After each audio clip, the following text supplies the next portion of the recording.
Hammaga assalomu alaykum.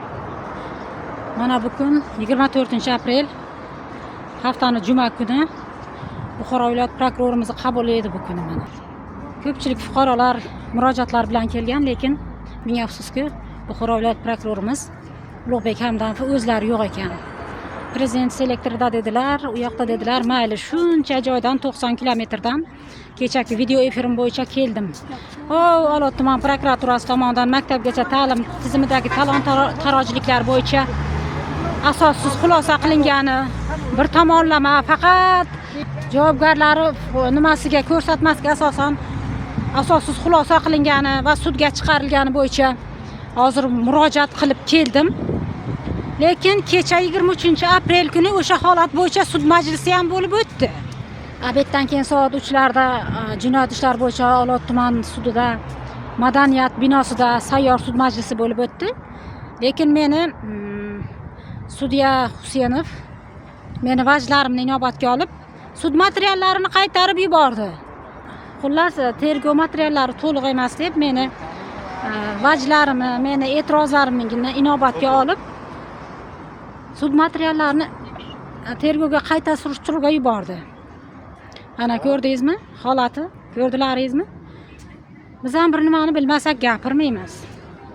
Xullas, hozir mana sizlar dastlaringizdan, ayrim bir o'g'rilar dastidan, ayrim bir mana unaqa ilm saviyasi yetmaydigan xodimlari dastidan, maktabgacha ta'lim tizimidagi nazoratning yo'qligini dastidan mana 90 kilometrdan sarson bo'lib, mana shu yerlarda bir haqiqat izlab, mana shu yerlarda sarson bo'lib yuribmiz, murojaat qilib.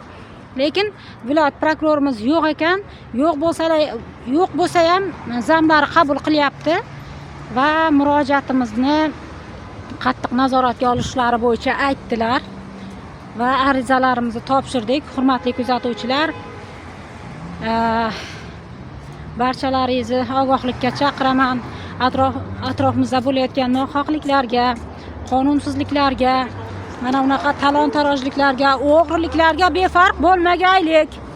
Prezidentimiz o'zlari aytganidek, biz jamoatchilik bilan birgalashgan holda, jamoatchilikni jalb qilgan holda korrupsiyaga, adolatsizliklarga qarshi, qonunsizliklarga qarshi birgalikda kurashishimiz kerak.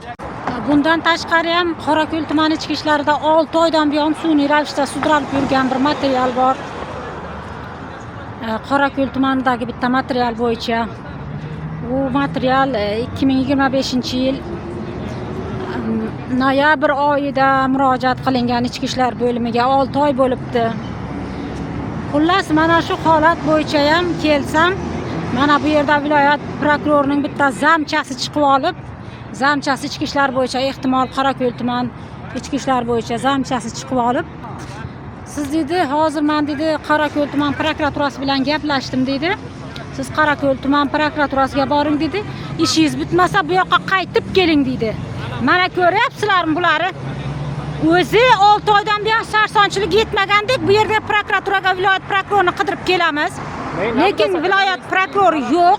Lekin uni zamchalari tomonidan qaytarib obratni qo'shni tumanga, Qorako'l tumaniga yuborilamiz va u yerda ham yana ishimiz bitmasa qaytib viloyat prokuroriga kelamiz. Mana shunaqa talab qilyaptilar-da. Lekin baribir men murojaatimni qoldirib ketdim, arizamni. Mana shunday sarsonchiliklardan charchagan bo'lsalaringiz, siz ham kommentariyalarda fikrlaringizni bildiring, o'rtoqlar. Befarq bo'lmanglar.